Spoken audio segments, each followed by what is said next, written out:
¿Qué tal? Esta es la cápsula número 3 de la serie Estrategias de campaña sobre aguas turbulentas.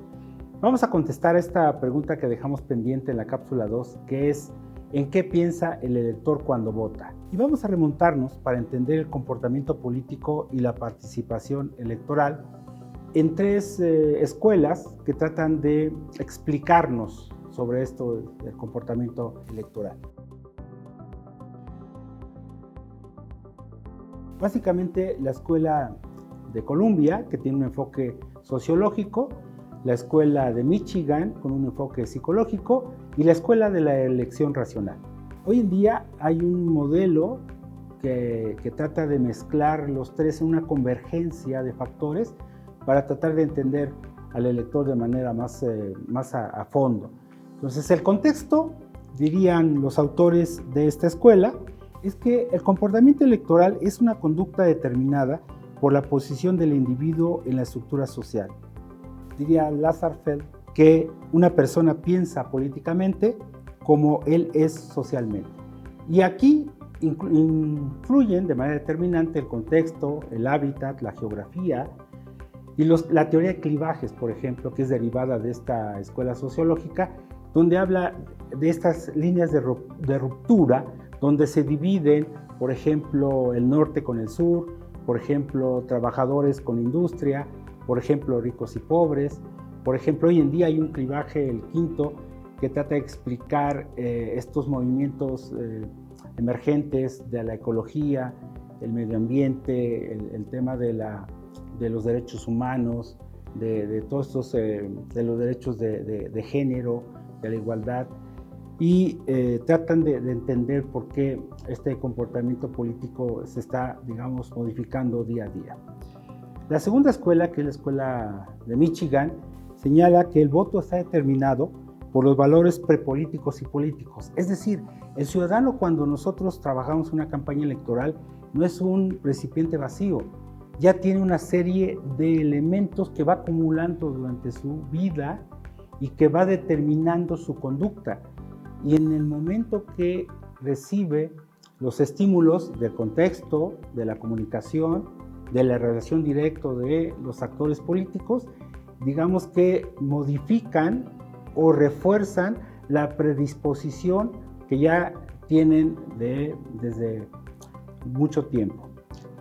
El elector considera el momento de tomar una decisión electoral que es importante, por ejemplo, la identidad partidista, la identidad partidaria, los temas de interés de la campaña y sobre todo el perfil del candidato. Es decir, son factores más individuales.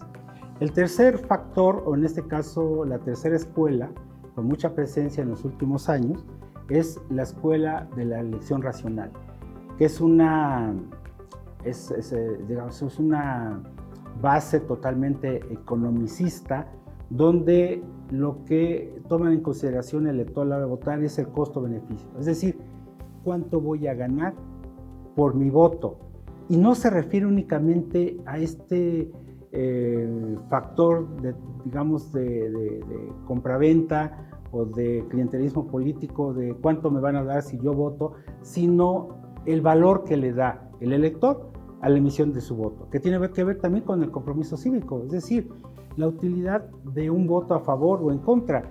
En esta escuela de la elección racional, el elector piensa si mi voto le puede ayudar a un candidato a ganar o mi voto a otro candidato puede hacer que ese que no quiero que gane pierda.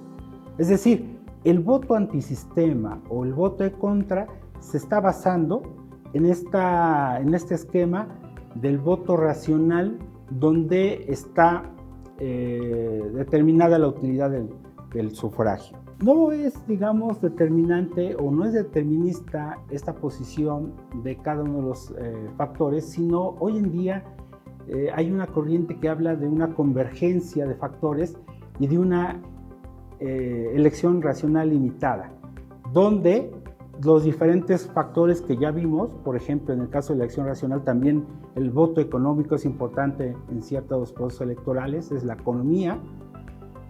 Ya había un consultor político que dice, es la economía, ¿no? Tontos. O o por ejemplo, el clientelismo político. En antaño había partidos que compraban votos, sobre todo en localidades muy pequeñas, y a partir de despensas, de recursos que bajaban el día en la elección, compraban los votos que necesitaban para ganar, ¿sí? Es decir, tampoco es determinante esto. El contexto es determinante si viven en zonas rurales o si viven en zonas urbanas, y este asunto de las predisposiciones latentes que existen en el elector. El elector está calificando la actuación del gobierno, está calificando su propia situación personal, está calificando cuáles son sus expectativas económicas. En los primeros factores estamos hablando de un voto retrospectivo, es decir, cómo me ha ido, como dirían comúnmente, cómo me ha ido en la feria, y a partir de eso cómo voy a votar. Y la otra, qué es lo que espero del futuro, y a partir de eso voy a votar. Es decir, el voto retrospectivo combinado con el voto prospectivo determinan cierta conducta de los electores. Todos los factores que quiero resumir en esta convergencia que señalo, tiene que ver con que si no entendemos en cada localidad, en cada elección, en cada coyuntura, qué es lo que está pasando, no vamos a poder realizar y definir una estrategia electoral eficiente y competitiva. Hoy en día ninguna campaña es igual a otra, ni geográfica ni temporalmente, aunque se haya hecho una estrategia definida en alguna elección pasada, no necesariamente va a funcionar porque el candidato no es el mismo y tampoco las circunstancias son las mismas. Y los electores no son los mismos. En el 2018 en México votaron de una manera y no van a votar igual en el 20, en el 21, y en otros países de América Latina tampoco lo están haciendo. Tenemos que entender cómo está evolucionando el comportamiento político y la participación electoral de los ciudadanos. Hasta aquí, ojalá y les sirva como una referencia de lo que está pasando en el análisis de la conducta de los electores, pero sobre todo me gustaría que participaran, aporten sus opiniones. Estamos aquí al pie de este video, lo recibimos. Si tienen alguna duda también estaremos contestando. Me dio mucho gusto saludarlos nuevamente. Nos vemos en la cápsula número 4.